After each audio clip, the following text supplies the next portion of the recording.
kalau aku lihat ya, di dalam Islam tuh tidak ada satupun larangan untuk orang jadi kaya. Sama seperti tidak ada larangan untuk orang jadi miskin. Oke, Gitu kan. bener. Nah sebaliknya, nggak ada juga kewajiban di dalam Islam untuk jadi kaya.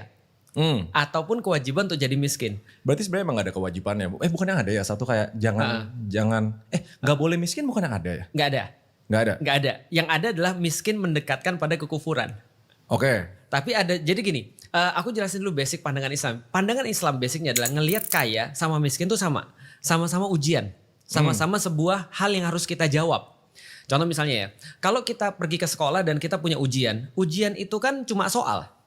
Soal itu tidak ada masalahnya. Yang masalah adalah cara jawabnya itu masalah.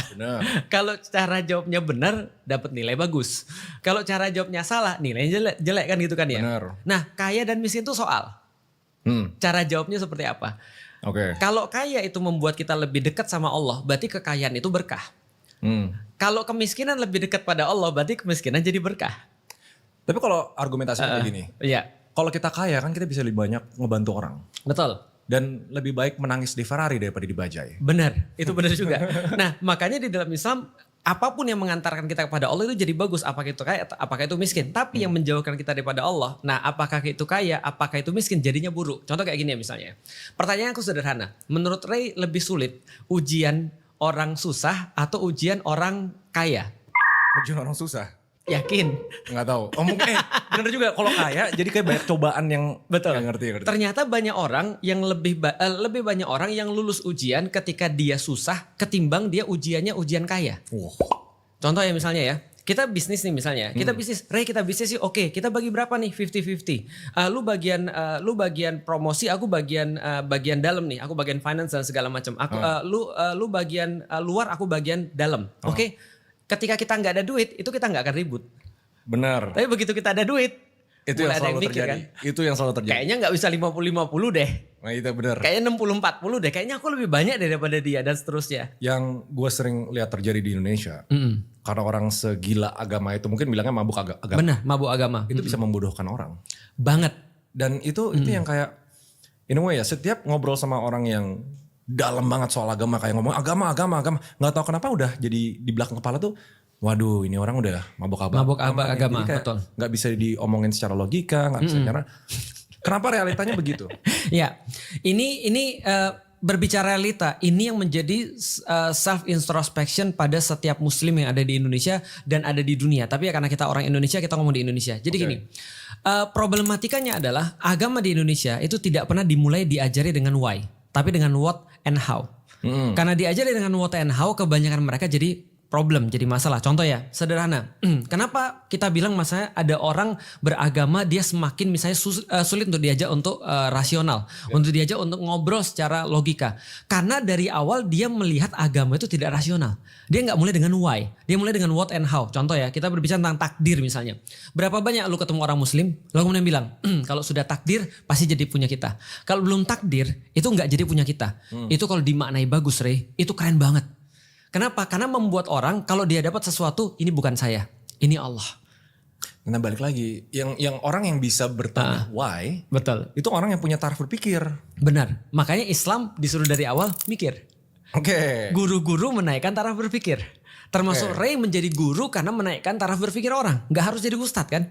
Menaikkan taraf berpikir itu sudah menjadi salah satu tugas yang paling berat di dalam Islam. Karena itu berat. Oke loh. Berat banget. Kalau nggak berat nggak akan jadi tugasnya para nabi kan gitu kan ya. Aisyah bilang begini, Bunda Aisyah bilang bahwasanya Rasulullah itu mengajarkan kepada kami akidah dulu, why dulu sebelum halal dan haram. Karena kalau halal dan haram dikasih tahu kepada kami sebelum akidah, maka kami akan tolak semua itu. Karena kami nggak punya reason untuk kemudian kenapa kita harus berbuat seperti ini. Mungkin karena aku punya point of view dari orang-orang yang bukan muslim, yang dulunya benci sama Islam, nggak suka sama Islam. Lu sempat benci? Bukan benci lagi, aku benci banget orang Islam tuh munafik. Serius? Iya. Orang Islam ya, mereka ngomong aja agama Islam itu adalah agama yang nyuruh baca. Mereka nggak pernah baca. Orang Islam itu adalah orang yang jujur. Lah mereka banyak bohongnya. Lah orang Islam tuh harus tepat waktu karena sholat 5 waktu sehari dan harus tepat waktu. Mereka kalau diajak janjian telat mulu gitu kan ya. Ini kondisi-kondisi yang aku benci bukan karena itu juga sih. Aku benci karena perlakuan mereka terhadap orang Chinese. Nah oke, itu gue setuju. Dulu gue punya pengalaman kayak gitu juga. Lu diapain? Dipalakin lu? Enggak dipakai juga sih. Pokoknya kayak sangat didiskriminasi. Ya, benar. Jadi ketika ngelihat mata kita misalnya, mereka lalu kemudian diskriminasi. Lalu kemudian ketika ngelihat kita jadi kayak ATM. Paham gak sih lu? Ngerti. Jadi kita kayak dianggap kita punya duit, lalu kemudian kita harus kayak diambil duitnya. Lu kebayang ya? Lu bayangin aku pas masuk Islam, 4 tahun setelah aku masuk Islam, aku baru ngurus surat masuk Islamku. Untuk surat pernikahan. Lu kebayang gak sih ketika aku masuk ke dalam kantor untuk ngurus surat untuk masuk Islam itu, mereka bilang apa? Bayar 150.000. Serius gara-gara lihat mukanya Cina gitu. Iya. Mungkin aku nggak tahu, tapi mereka kok jadiin agama sebagai bisnis. Bukannya harusnya mereka nolongin aku. Ketika aku belajar agama, bukannya harusnya mu'alaf itu dapat justru bantuan kan, itu kan ya. Bukannya harusnya mereka senang ada orang lain dari luar agama Islam terus masuk Islam. Terus mereka judging. Jangan-jangan lu masuk Islam karena lu pengen nikah ya. Aku bilang emang ini harusnya yang diucapkan oleh orang muslim. Paham gak sih maksudnya kenapa dulu aku benci sama orang-orang muslim gitu kan ya. Nah aku kirain Islam adalah agama kayak gitu. Setelah aku mempelajari, nah itu keberuntunganku sebagai orang yang di luar Islam, punya point of view dari luar Islam. Akhirnya ketika aku masuk Islam, aku jadi ngerti bagian mana yang harus diperbaiki. Balik lagi ya kalau kayak tadi ya. Pertanyaannya, Indonesia sebenarnya banyak gak sih orang-orang yang mereka cuma Islam tapi gak praktis Islam? Ya banyak teman gue yang anggap sholat 5 waktu tapi masih berbuat buruk. Betul. Masih banyak lah kayak nggak bener lah hidupnya gitu. Artinya inilah yang aku lihat sebagai kesempatan tuh dakwah kan itu kan ya. Karena tidak semua orang tuh born menjadi orang-orang yang baik. Bahkan aku lihat jarang banget sih ada orang benar-benar sudah dari awal sudah jadi baik banget. Kecuali kalau bapak ibunya orang-orang baik ya. Dan itu pun banyak orang-orang yang bapak ibunya orang baik, anaknya gak baik loh. Iya gak sih? Ya bapak ibu, mama baik. Karena mama baik, anaknya jadi baik kan gitu kan ya. Yeah. Tapi aku pengen kasih tahu. Tahu gak sih yang aku khawatirin apa? Ketika aku jadi seorang, taruhlah ya pendakwah. Orang-orang kenal dan bilang aku ustadz. Anak-anakku ngelihat aku sebagai seorang ustadz misalnya ya. Tapi dia gak suka dengan kelakuan aku. Itu yang menyebabkan aku khawatir banget anak-anakku gak ada yang mau jadi ustadz. Ngerti. Karena kebanyakan para pemuka agama, anak-anak yang gak ada yang mau jadi pemuka agama. Karena sebel sama bapaknya. Karena sebelah sama bapaknya bukan sebelah sama agamanya kan. Betul. Karena sebelah sama bapaknya jadi sebelah sama agamanya. Karena dia gak mau jadi, dia bilangin. Kalau lihat bapaknya ninggalin keluarga terus nggak pernah ngobrol misalnya atau nggak pernah ngasih hak kepada anak-anaknya segala macam, itu membuat dia sebel sama orang dan sebel sama agamanya. Nah kita balik lagi berarti praktis ini adalah ujung daripada sesuatu yang kita usahakan. Praktis Islam itu adalah ujung. Aku lebih mau membahas bukan ujungnya, tapi aku lebih mau membahas ini prosesnya. Karena ujung itu nggak penting bagiku selama prosesnya sudah jalan. Oke. Makanya kalau aku boleh ngasih saran gini. Lu pernah dengar ada cerita hadis orang yang bertobat? Hadis orang yang bertobat. Ada orang bunuh 99 orang. Mau tobat. Membunuh nih. Bayangin nih killernya 99 nih. Ini udah keren banget nih. Dia mau tobat. Dia nemuin satu pemuka agama. Dia nanya boleh gak gue tobat? Bisa gak gue tobat? Pemuka agama bilang emang kenapa kamu? Aku bunuh 99 orang. Lalu kemudian pemuka agama banyak banget. Gila mana mungkin Tuhan terima tobat lu. Dibunuh juga tuh. Genep kan 100 kan ya. Nah setelah dia bunuh 100. Tapi dia masih ada nih keinginan untuk bertobat. Dia datang lagi sama seorang pemuka agama lagi. Aku bisa gak tobat? Pemuka agama nih ngelihat dia. Lalu kemudian dia bilang gini. Bisa tapi gak di sini. Tapi gak di sini. Ini ada banyak sekali pelajaran. Salah satu adalah kalau kamu mau tobat. Kamu harus tidak boleh di tempat asal. Kamu harus pergi. Gak boleh di tempat asal secara geografis. Secara fisik apa harus pindah. Gambarnya gini deh. Lu tau teori distraksi gak? Ya, kalau kita mau distraksi, kita harus melakukan sesuatu yang berbeda. Benar. Nah jadi contohnya misalnya, kalau kita tahu bahwa kita melakukan sesuatu, itu ada polanya, kita harus rusak polanya. Untuk ganti supaya perlakuan yang berbeda, perilaku yang berbeda. Nah itu ngerusak pola namanya. Nah jadi kamu gak boleh di sini, kamu harus di kota yang lain. Maka dia bilang, oke, siapa harus aku temui? Temui orang ini di kota ini. Di perjalanan dia jalan, dia meninggal. 2 malaikat datang, kata Rasulullah, nyeritain hadis ini. 2 malaikat datang berebut. 1 malaikat surga, 1 malaikat neraka. Ini punya gua, enggak ini punya gua. Ini punya gua, ini enggak punya gua. Berarti tanda kutip dia belum tobat, belum sampai tobat, tujuan, belum sampai tujuan. Tapi udah mau ngikutin. Udah mau ngikutin. Akhirnya setelah kemudian mereka ribut berdua, ini dia masih parah nih, 100 orang udah dia bunuh, pemuka agama lagi dia bunuh. Enggak kok dia mau tobat, tapi kan belum nyampe. Enggak dia udah mau jalan. Datang kemudian malaikat yang diutus oleh Allah, lalu bilang gini, ukur jaraknya lebih dekat tempat pertobatan atau lebih dekat tempat dia maksiat. Ternyata dalam hadis itu dikatakan dia selangkah lebih dekat kepada tempat pertobatan. Dan dia dihitung sebagai orang yang bertobat walaupun dia belum bertobat. Artinya proses lebih penting. Lu yang dimaksud. Login. Oh, lu udah di lo. Erik tuh. Iya. Mana tuh mandatnya kalau nggak dia dipecat. Wah. 14 hari. Iya. Jadi proses itu sangat penting sekali dan itu worth bagiku. Aku nggak lihat ujungnya, tapi yang dilihat adalah prosesnya. Aku kepikiran tentang kata-kata Imam Syafi'i. Dia bilang popularitas itu adalah sebuah kehancuran, sebuah kebinasaan. Popularitas adalah wow. Apalagi bagi aku. Karena aku ini kan adalah orang yang mengklaim bahwa aku kan mendakwahkan Islam. Iya. Tapi pertanyaan yang selalu aku pertanyakan pada diri sendiri, aku mendakwahkan Islam, atau aku mendakwahkan diriku sendiri? Aku mengenalkan Allah atau aku mengenalkan diriku sendiri? Tapi kalau misalnya dengan mengenalkan diri sendiri, mengenalkan tentang Allah, masih boleh dong. Selama antum bisa menjaga itu tetap menjadi tujuan, itu adalah urusan antum pribadi dan orang lain gak boleh untuk menjudge antum. Artinya contoh kayak gini ya, kita balik lagi pada bisnis tadi ya. Orang lain gak boleh menjudge bahwa ini Raymond memvalidasi dirinya sendiri. Atau Raymond ini membuat cult. Enggak, itu urusan diri antum dengan Allah. Itulah namanya hati. Dan kita gak boleh menjudge hati orang. Yang kita boleh judge adalah hati kita sendiri. Oke. Maka pertanyaannya adalah untuk diri kita sendiri, bukan untuk mempertanyakan dengan orang lain. Agama itu adalah ketika antum merasa setiap ayat itu adalah berbicara tentang antum. Oke. Bukan tentang orang lain. Nah pertanyaan sekarang kita lebih suka menilai orang lain atau menilai diri sendiri? Cepet. Oke. Gimana cara Nabi Muhammad sukses dalam berbisnis? Nabi Muhammad itu menjalankan bisnis istrinya, Bunda Khadijah. Ketika di awal-awal sebelum kemudian menikah, beliau juga orang yang sangat berdagang ya. Dia berdagang sampai ke negeri Syam, pusat perdagangan pada saat itu. Jadi kalau kita dikatakan bagaimana cara berdagang yang baik, aku pikir Nabi Muhammad punya kesamaan dengan orang Cina zaman sekarang. Kalau kita mau lihat relate-nya seperti apa ya. Nabi Muhammad punya kesamaan dengan orang Cina zaman sekarang. Bukan orang Cina yang promosi miras dengan Muhammad. Bukan. Oh, bukan. Bukan, yang itu beda lagi. Nah kalau itu nanti di ring tinju. Nah tapi coba kita lihat apa kesamaannya. Aku iseng-iseng nanya ya, kenapa kalian beli ke toko orang Chinese? Kenapa nggak beli ke toko orang pribumi? Dan mereka kan Muslim. Mereka jawab sederhana, aku nggak mau digetok. Okay. Orang Chinese ketika berdagang, minimal ketika yang aku lihat selama ini ya, mereka dagangnya jujur. Benar nggak sih? Artinya yang lu keluarin uang itu yang lu dapat. Kita nggak berbicara yang bohong ya, yang jujur. Setidaknya mereka ada kepastian ketika mereka berbicara dengan orang-orang Chinese gitu maksudnya. Nah, maka Nabi Muhammad adalah orang yang jujur dalam berdagang. Itu yang pertama tuh. Yang kedua, Nabi Muhammad pintar banget dalam melihat potensi-potensi bisnis. Nah maka ketika di zamannya Rasulullah, Rasul tahu bagaimana perilaku orang. Memahami manusia itu berarti adalah memahami bagaimana cara menjual kepada manusia. Rasul sangat memahami manusia. Ada banyak hal ketika Rasul datang ada orang datang pada Rasul, langsung diajak ngomong bahasa daerahnya. Langsung ditanya, kamu dari mana? Oh kayak gini ya. Rasul sangat memahami perilaku manusia. Dulu kita ide judul podcast ini waktu itu bilang apa? Bisnis ala Rasulullah. Nggak bisa. Nah itu kita bahas perilaku manusia. Iya. Karena bisnis hanyalah ujung daripada motif manusia kan.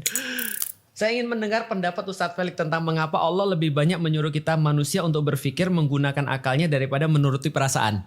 Oke, ini menarik banget. Logik, gue orang logik nih. Benar. Aku lihat banyak sekali video antum dan antum logik sekali.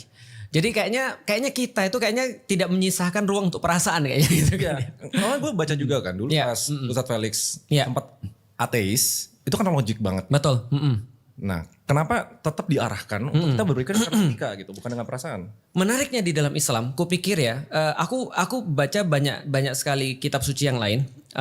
Tapi di dalam Islam, di Al-Quran itu ada ratusan ayat yang nyuruh manusia untuk berpikir. Ratusan ayat, literally ratusan ayat. Dan berpikir dikaitkan dengan keimanan, sebaliknya tidak berpikir dikaitkan dengan kekufuran. Artinya kekufuran itu apa? Kekufuran itu artinya sebuah pembangkangan terhadap Allah. Oke. Kekufuran beda dengan kafir, beda. Oh beda. Kafir itu orangnya, kufur itu adalah sifatnya. Oh. Jadi gitu. Nah jadi ini kayak apa? Adjektif sama apa ya? Satu lagi noun ya berarti ya. Berarti bisa dibilang ini orang-orang ini ada yang kafir gitu. Oh. Technically. Ada orang kafir tapi lebih banyak orang yang kufur. Karena menjadi seorang muslim tidak menghalangi kita untuk jadi kufur kepada Allah. Itu benar banget. Kadang-kadang malah kalau kita lihat secara sifatnya ada orang-orang yang belum muslim tapi kita lihat sifat-sifat Islam ada di situ. Tapi ada orang-orang yang sudah muslim tapi sifat-sifat kekufuran ada di situ. Nah, kita buka lagi satu. Oke. Bahas tentang orang masih butuh agama nggak kalau dia sudah bergelimang harta karena kebanyakan gampang goyang kalau udah dari top udah dibahas. Benar. Gimana kalau agama itu cuma ada satu? Apakah masih ada perang? Kalau ada perang, kira-kira masih berkodok agama lagi atau yang lain? Ini lebih gimana ya pertanyaannya? Ya, kalau menurutku ya tidak akan pernah berhenti selama matahari masih bersinar. Itu nggak akan pernah berhenti konflik kepentingan. Setuju. Menurut lu Masalah agamanya sih. betul. Menurut lu sekarang lebih parah. Jadi gini, pertanyaan aku ganti. Lebih penting toleransi antar agama atau intraagama? Intraagama tuh kayak gimana maksudnya? Di dalam agama sendiri. Intraagama? Oke, aku supaya antum lebih yakin ya. Lebih banyak problematika seagama atau lain agama? Lain agama. Nggak tahu ya, gue nggak bayang Seagama. sih. Seagama. Justru problemnya antara yang seagama gitu. Betul, lu bayangin ya. Aku jadi orang radikal nomor 2. Yang nobatin aku radikal nomor 2 siapa? Iya, gue nonton di podcast dari Betul. Yang persekusi aku siapa? Sama-sama muslim. Yang jelek-jelekin orang siapa? Sama-sama muslim. Nah artinya toleransi intraagama menurutku lebih penting daripada toleransi antar agama. Contoh misalnya, kalau ada orang gak sholat dan dia bukan muslim. Erik gak sholat. Masa kita kemudian ngomongin, Rick lu parah lu, gak bersyukur lu. Gak mungkin kan. Orang dia bukan muslim gitu kan ya. Kita harus punya harapan apa terhadap Erik gitu maksudnya kan gitu kan ya. Tapi kalau misalnya ada orang muslim gak sholat. Nah orang-orang muslim mulai punya banyak pendekatan. Ada yang bilang jangan langsung kita judge. Ada yang bilang kita harus judge, nanti besok dia mati gimana. Ada yang judge-nya dengan keras dan segala. Dan itu buat konflik tuh. Kebayang kan ya. Nah artinya pemahaman terhadap pemahaman. Aku tahu arahnya kemana ini. Dan aku tetap tim mama. Gitu. Nah, tim mama tapi ngomporin terus. Iya jadi kita bisa lihat bahwasanya bagaimana pendekatan-pendekatan ini kalau dia tidak didasarkan pada sesuatu yang benar maka dia akan terus-menerus membuat konflik. Jadi konflik tidak akan berhenti walaupun satu agama yang berkuasa. Karena bukan agama yang membuat sumber konflik itu tapi manusianya yang membuat sumber konflik. Manusianya balik lagi ke kepintaran kebaikan. Betul. Makanya bagaimana agama itu diterapkan sehingga meminimalisir konflik. Oke, kebayang. Contoh ya misalnya ya. Kalau kita lihat sekarang apa sih yang membuat manusia sering berkonflik? Envy, jealous. Jealous, Insecure. oke. Itu jawaban bagus banget. Insecure, jealous, serakah, ya 7 dosa besar itu lah. Ya. Itu membuat orang. Nah, Islam mensupres semuanya itu. Gimana caranya agar kita bisa senang ketika ngeliat orang lain baik? Tetangga beli mobil baru kita merasa senang juga. Itu diajarin Islam tuh. Bagaimana caranya ketika misalnya contoh, ketika kita lebih bodoh daripada orang lain, kita merasa senang. Ketika kita lebih pintar pada orang lain, kita mau nolong orang. Tuh, gue pas denger itu ya, lihat netizen Indonesia, aduh bisa gak ya? Sekarang beda, dia lebih bodoh daripada orang lain, dia ngamuk. Iya benar. Dia lebih pintar, dia menjajah. Gitu kan? Lo happy gak pas gue beli mobil baru gue? Oke, berarti dalam hati. Lie detector, kita lihat lie detector. Ya tapi nggak apa-apa sih, harusnya dia happy. Tapi itu memang sulit banget. Contoh ya, ini sederhana ya. Bukan berarti aku sebagai orang yang ketika orang lihat aku berbicara agama, aku bebas daripada semua itu. Aku punya setan juga. Contoh misalnya, suatu waktu ketika aku ngeliat ada orang, dia bicara agama tiba-tiba, terus aku lihat sesederhana hal, dia nggak follow aku. Kok bisa dia nggak follow aku ya? Sesederhana ini masalah hati kan. Tapi aku berpikir gini, lo kenapa kamu harus tersinggung dia gak follow kamu? Ini kan pertanyaannya, emang kamu siapa? Kalau kamu merasa bahwa kamu sepenting itu sehingga orang semua harus follow kamu untuk belajar untuk bicara agama, berarti masalahnya kamu ngenalin Allah atau kamu ngenalin dirimu sendiri. Balik lagi kan, maka aku bilang ya harusnya aku seneng sih ya. Kenapa aku punya perasaan ini nggak benar, ini nggak bagus, aku harus hilangkan perasaan kayak gini. Itu contohnya misalnya dalam contoh kecil, contoh banyak yang lain ke istri, orang tua. Segala macam. Ini problematika kayak gini. Ini gak bisa diselesaikan logika bisnis. Iya benar. Tapi dengan menata hati. Karena urusannya semua di sini kan ya. Apa yang membedakan antara orang lahir miskin tapi dia kemudian bersyukur dengan orang lahir kaya dengan privilege lalu kemudian dia jadi jatuh dengan itu? Ya cuma penyikapan aja. Nah, Islam itu mengatur penyikapan itu. Jadi ini gue sambil jujur ya. Gue muslim yang percaya muslim, pengen belajar muslim, pengen ngedalamin. Tapi realitanya itu pun baru belakangan ini ya, gara-gara ada satu live event yang lumayan signifikan ya, pengen kayak lumayan trauma lah gitu. Ya, jadi nggak boleh Islam tuh kita menaati sesuatu tanpa sebab itu nggak boleh. Harus ada sebabnya apa? Contoh nih, aku coba untuk sebabnya takut dimarahin mama sih. Nah, mama keluar ya. Mama lagi keluar. Oke, aku coba kasih gini. Lu pernah naik pesawat? Contoh ya, aku baca ada airport yang paling rame di dunia tuh salah satunya di Atalanta. Hartsfield Airport kalau nggak salah. Itu sekitar berapa ya? Sehari itu sekitar 2.600-an something take off dan take off dan landing di sana. Artinya kita bisa bayangin bahwa satu jam itu mungkin bisa sekitar 1 menit mungkin sekitar 3 pesawat yang landing di saat yang sama atau departure di saat yang sama. Coba bayangin kita adalah seorang pilot dan kita tahu kan pas kita naik pesawat, pas kita lagi mau landing atau departure itu kan awan banyak banget tuh. Alias kita nggak bisa ngelihat satu sama lain tuh. Kita nggak bisa lihat sebelah kanan kita ada apa, kiri kita ada apa. Kita